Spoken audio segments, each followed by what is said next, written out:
Michael moved up to Mackay after Rossley and him broke up in about 1980.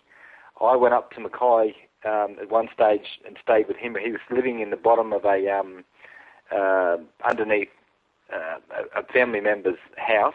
I think it was his auntie's house that he was living underneath. I'm not 100% sure, but I know it was a family member. And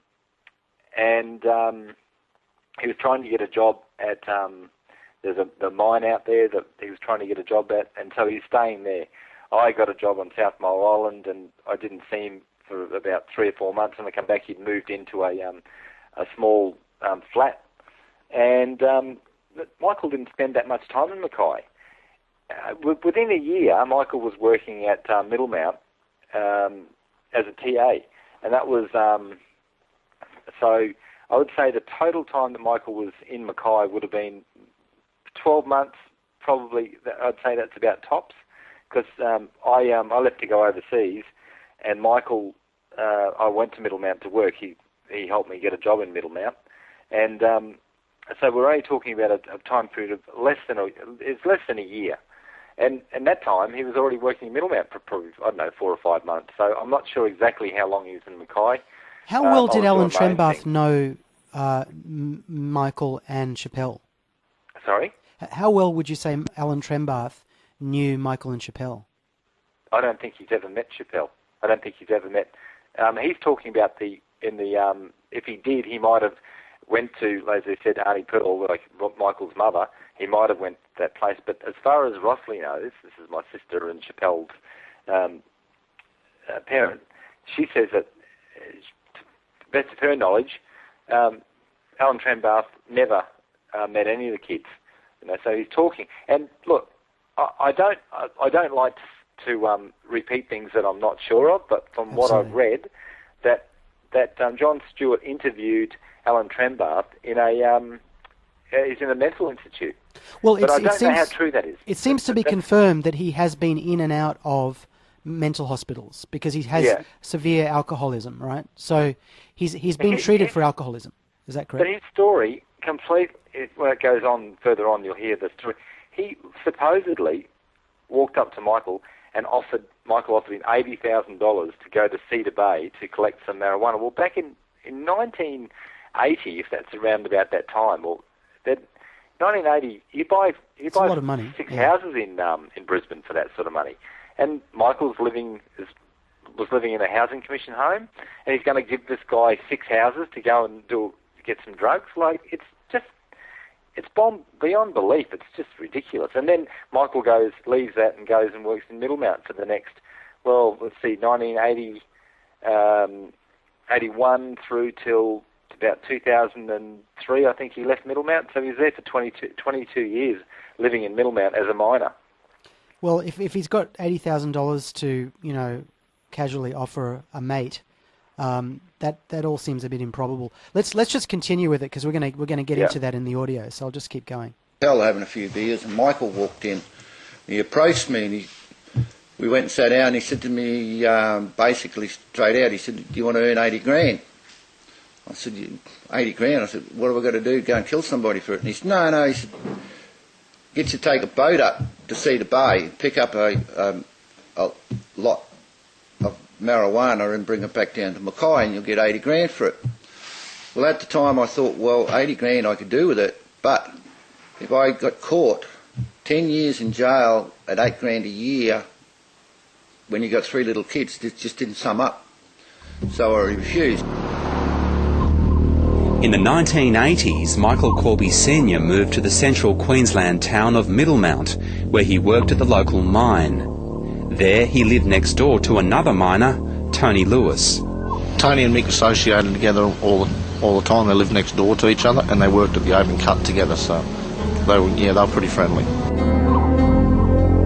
10 years later, Tony Lewis and Michael Corby Sr. both moved to a small town called Ivora near Gladstone on the central Queensland coast. They became neighbours once again, and in September... Sorry, what was that, Sean? That's wrong. What he said 10 years later. He's talking more like 20 years later. Okay. Michael bought a couple of little places with different miners and that sort of thing. Like he bought a place at Serena. He had that in the early 90s. He bought another house that he owned at Serena as well, and he used to just have his holidays there. Okay. On this little shack that at Serena. So he didn't move to this Ivanhoe place. I think he didn't move there until like 2000 or something like that before he bought any land at Gladstone. Yeah, I mean, so far we're about halfway through this. The whole story really hinges on this guy Alan Trembath, and this is something we're going to follow up. Truth News is going to follow up Alan Trembath, okay? Because either he's lying or he's telling the truth or he's crazy. Maybe one of the three. You can't. For all these allegations that come out later, they wait for Michael to die.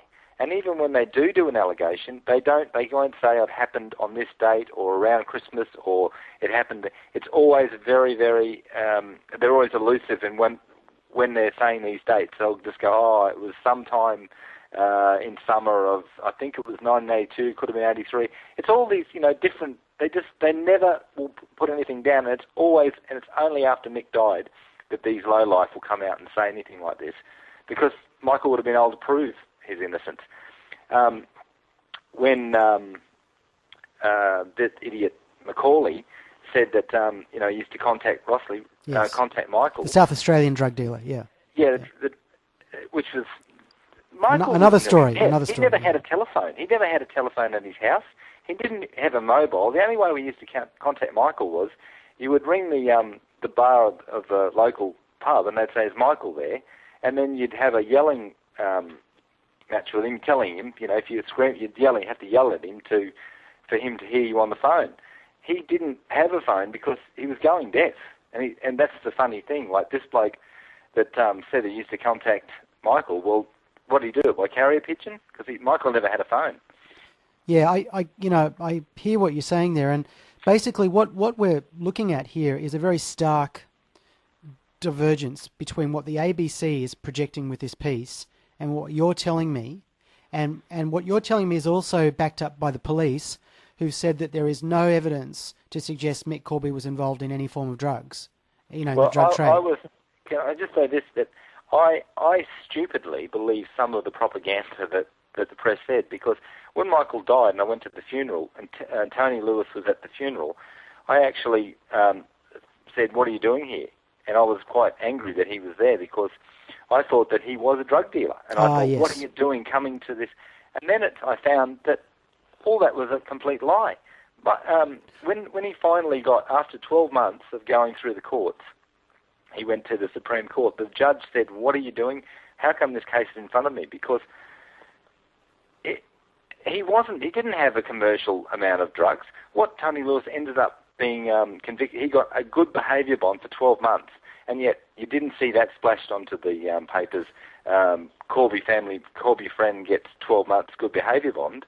No, they wanted to leave it as it was. That it wasn't even a conviction. It wasn't even a conviction. My God, that's amazing, isn't it? He got a good behaviour bond for a 12-month good behaviour bond. That's so important, isn't it, Sean? The only reason it went all the way to the Supreme Court is because the Corby name came up. And, poor old Tony Lewis had to cop all the extra aggravation and so forth, all because it just became, someone found out that he lived next door to Michael Corby. Now, the Tony Lewis issue comes up here shortly in the audio, so I'll continue with it. And but, of course, the way